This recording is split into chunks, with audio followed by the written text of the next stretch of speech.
relief now that they've been picked by NHL teams, but as Julie Stewart-Binks shows us, draft day can be quite the ordeal for the teams themselves. Now that all the names have been called, hockey players head home with their families looking forward to their NHL future. While the draft may be all about the players, none of them would even be here without the year-round efforts of the NHL scouts, who are working up until the last minute to draft the next NHL star. Okay, so today I want to go over those top guys that we left kind of tabled yesterday. Draft day in the Boston Bruins war room. Only hours until the first round, and the team is still working. Well, we're just trying to, make sure that we have the list in order.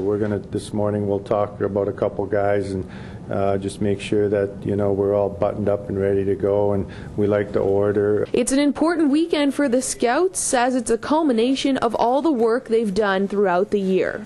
This is their time to shine, really, because they've put a whole year into traveling and, working hard, and this is where it pays at the end of the day.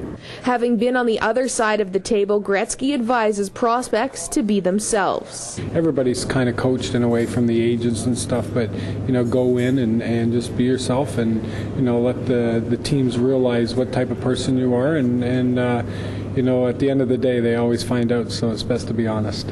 They're not only drafting players, but making trades. Well, I think everybody's always talking, just in the last, 12 years I've been working, everybody's always trying to, to improve their team and improve, their pick, and, so there's always everybody's talking. That is a fact. And there's an awful lot of behind-the-scenes discussions with other teams, and that's the fun part for all of us, because you get a chance to have 30 teams in the same city at the same time, and you get a chance to really talk and meet face-to-face with some agents, and it's an exciting time. It's an exciting time, but it's a stressful one.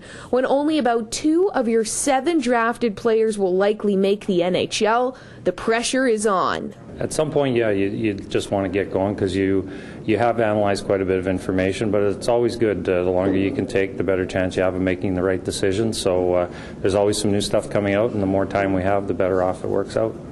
But the only team who is comfortable with their list is the one selecting first. Well, I think it's like the dominoes, how things are going to all fall in. Depends on the teams ahead of you and what they're going to do. I think Edmonton's really the only team that knows what they're going to do, and then everything else is going to fall into there based on everyone, how players, how teams have their players rated. They see each other at the rinks, and they're all good friends, but scouts stay tight-lipped until draft day. It's actually a pretty close fraternity, the scouting fraternity. So you come here and you're always curious to see what they were thinking, and you find out with the players that they're drafting, you get a bit of an idea now of who they liked and who they were drafting. So it's always fun to see that.